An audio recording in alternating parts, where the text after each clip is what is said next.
it's more about the characters in the film, then they're still great. But up against Return of the Living Dead, which are brand new zombies. I mean, you hack them up, they're still alive. The arm's still moving. You burn them, they rain. You wake the dead things up. When the nuclear bomb goes off, it rains. That's gonna get more people. So it's just Shaun of the Dead has better characters, but I love the mythology of Return of the Living Dead. So that's my pitch for this matchup.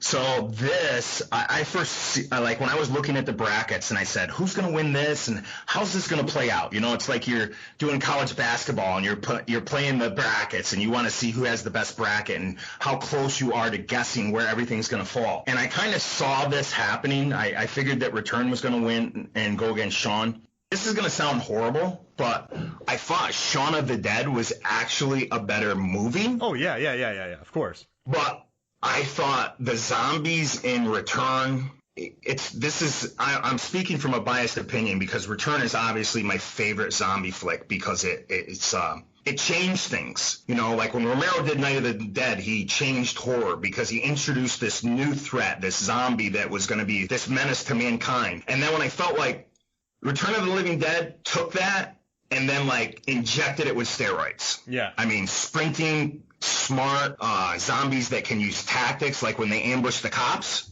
Yep. Mm-hmm. You know, that in and of itself, those zombies set the bar as far as I'm concerned, with like the most dangerous threat available. Having said that, I actually think Shaun of the Dead is a better movie, and I think Return of the Living Dead has better zombies. This is tough because I will say this too. The one thing I do like about Return, I do like their characters from the movie. My favorite is Spider.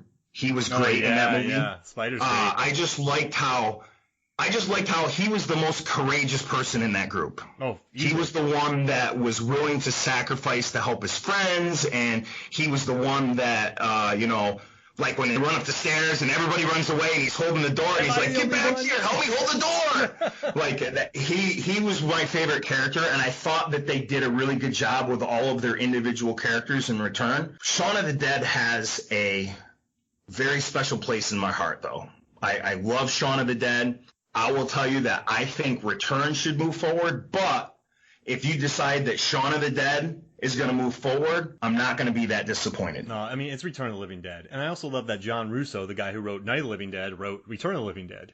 So we could be coming up to a massive final here, which I'm kind of maybe excited about. But yeah, I mean, listen, Shaun of the Dead is excellent. The way the zombies are used, I mean, just the humor in it. Just the everyday people becoming zombies. They beat up a zombie to, Don't Stop Me Now by Queen on cue. That is amazing. I mean, but I think the mom turns into a zombie, and Shaun of the Dead gets mean too. I mean, Nick Frost dies. The mom becomes a zombie. And I like that. It has guts, Shaun of the Dead. It definitely does. Did you know that when they filmed that scene, that Simon Pegg actually had a hard time after the scene was over? Oh, I bet. Yeah, like, he kind of had like a little bit of a teary breakdown because he was like, when you're an actor and you're trying to get into the role, I imagining that he was imagining his own mother in that situation and how hard that decision would be made to, like, we all get it. Once you're bitten in your turn, it's not that person that you knew anymore, but still that's your loved one's face. Mm-hmm. That's their body, and that's hard to disassociate the two. And, that's really one of the threats that the zombies cause to humans is that, when your loved one gets bit, whatever series you're looking at, whether it be, Walking Dead, whether it be Night of the Living Dead, whether it be the Dawn of the Dead remake, once you get bit, it's only a matter of time. Only a matter. You're going to turn. And no matter, it's just slow and sad. I mean, remember Dawn of the Dead? The guy gets bit in the mall and they're taken around in the cart. It's just depressing. And that's what I love about Edgar Wright movies, man. He goes there. And Shaun of the Dead went there, and it deserves to be in this list, and it deserves to be in the zombie classics, but Return of the Living Dead's got to move on. I mean, and you know what I like about, we'll talk about it later. We still got more to talk about with Return of the Living Dead. So we're going to move that forward, where it's going to meet 28 days later in the first semifinal. But before we get to that, we have to decide a winner between the Dawn of the Dead remake and World War Z. So the Jim Sheridan directed movie, big blockbuster worldwide, had a ton of production problems, Nothing. Okay, I just want to start by saying I've read World War Z twice. I adore that book. Yeah, the book. I adore it. I even listened to it once. It's nothing like the movie. In the book, it's slow moving zombies, different stories all around the world. I mean, this movie does do a good job of globe-trotting, and they kind of go to this investigative spirit, because that's what World War Z is about. This guy's investigating the patient zero of it all. But what I love about World War Z is it's just insane. I mean, there's viruses, but we're going to call them zombie anyway because it's called World War Z. I love how they climb on top of each other. I love how they snap. I love the snapping zombie when he's in the WHO lab, the World Health Organization lab. The virus can spread so quickly, and that's terrifying. And they're just climbing over each other. They are looking like they're not looking to eat. They're looking to spread, and they don't want sick people. They don't want deformed people. It's this weird world that they created in this film, and I love Brad Pitt's Jerry, who just moves, always moving, move. It's like that Clear and Present Danger scene where they're just move. So it's tough to go up against the Dawn of the Dead remake, and I know it's nothing like the book, but I like what they did with this movie. They found another angle into the zombie world that I like, and I like the plot too. It's an investigative thing. It's resourceful. There's no one making a final stand, and I love when Jerry just cuts off Segan's hand and then they become best friends in Jerusalem. Yeah. They become best buds. It makes me so happy. But yeah, he survives a plane crash. It's nuts. But yeah, I don't know. Does that do enough to get it past the Dawn of the Dead remake? I liked World War Z as a movie, but that's the problem. I liked it. I didn't love it. I loved Dawn of the Dead, the remake. I thought it was a quicker. I thought it was a quicker film as far as like got to the plot point, got to where you needed to be, and not that World War Z didn't do that. Well, that starts immediately too. Yeah, because that right from like the opening scenes where stuff is starting to go bad and Brad Pitt's trying to pick up on what's going on here. Like he's trying to figure out and problem solve, but he doesn't know what the problem is yet. And as soon as he finds out what the problem is, now he's like doing some investigative work, and now he's tracking down patient. He's trying to track down patient zero and try to figure this out. That scene in the apartment block is nightmarish, though, when it's him and his family and they stay with that family. Oh yeah, that's that's the kind of thing that zombie horror does. You hole up somewhere and you hope you can survive and kind of wait out the storm. Boy, it's tough, right?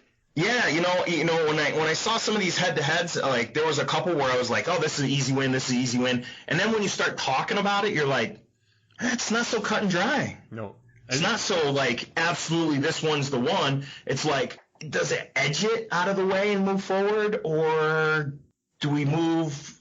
I would say my opinion is Dawn. I would move Dawn forward, but if you talk me out of it, I'm not going to be disappointed. If you ask me right now, Mark, which zombie movie would you watch? I would say I would do World War Z before Dawn of the Dead, but.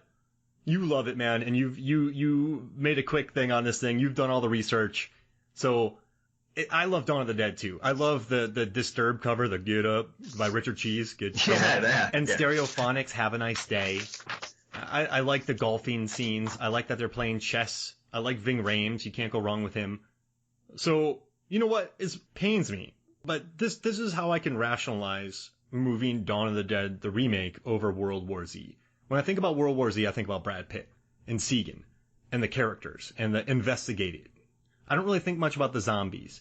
I do love the chattering zombie, but when I think about Dawn of the Dead, the remake, the chaos of the opening scene, people running around, the zombie baby, the big lady who gets stabbed in the eye, the father who dies and gets shot, Ving Rhames, like just the attack in the parking garage, how mean the final is with the woman getting sawn in half with a chainsaw and the mean ending. So, you know what? I'm going to give it let's do it. Let's move Dawn of the Dead to the semifinal. Let's do it. Outstanding. All right. So how about this? Before we get into the semifinal, we'll take a quick break. And then when we come back, we will finish up the tournament. We'll be right back.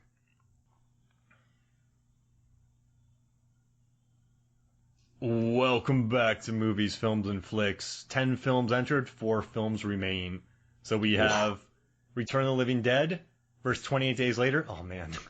And then we have the Dawn of the Dead remake versus Night of the Living Dead.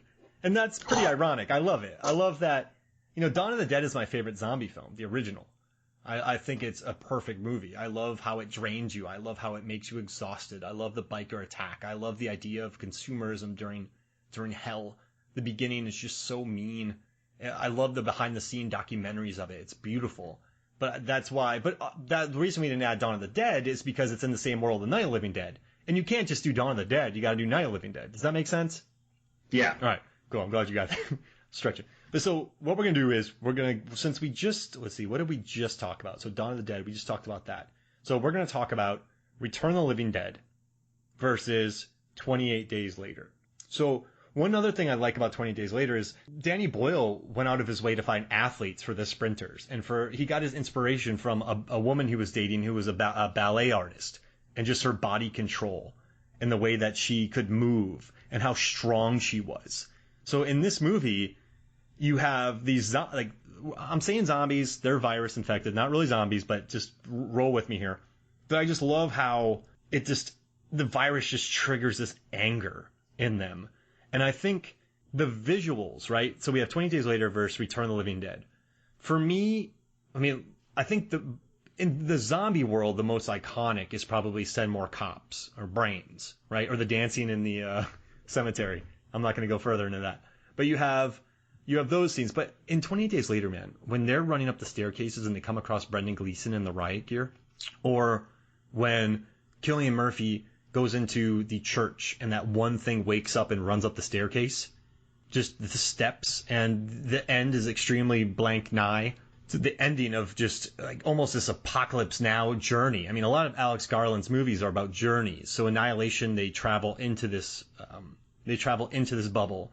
In Sunshine that he wrote, they're going to the sun.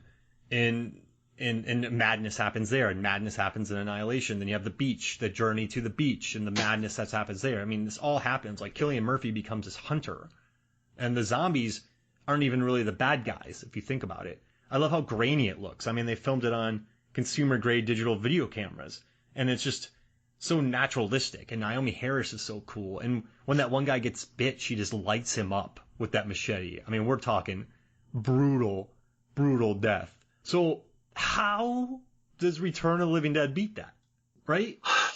So, you know what? I felt like 28 Days Later turned, even though the zombies were a threat, I felt like, when you were talking about the scene where the infected crash through and they're on top of Murphy and they go in to try to stop him and the guy gets bit, and she literally, zero hesitation, chops him to pieces. Destroys him. Right? And then you look at the end of the movie where one of my favorite scenes is where he uses the gun to release the infected that they've been keeping to see how long it'll take before they starve to death. Like, it turned some of the characters into, at the time, monsters, but they needed to be monsters to survive that. More so than the actual rage-inflicted zombies, they became darker as characters to survive in that world that this rage virus created.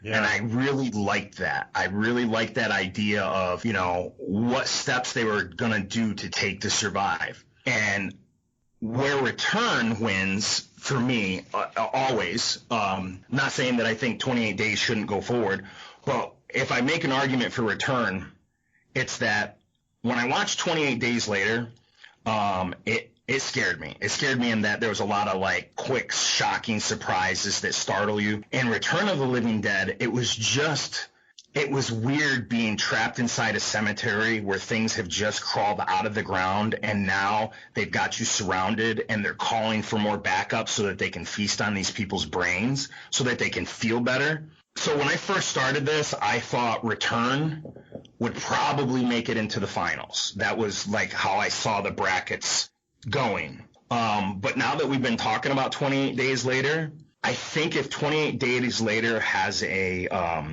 advantage over Return, I would say it's like what you were talking about, how they shot the footage and how they changed the way they shot the footage when the infected were on scene, because it created like a weird sort of like, like a stutter to their movement all the time. And that really, for whatever reason, freaked me out. So if you want 28 Days Later because you've basically a couple times conceded to my pick.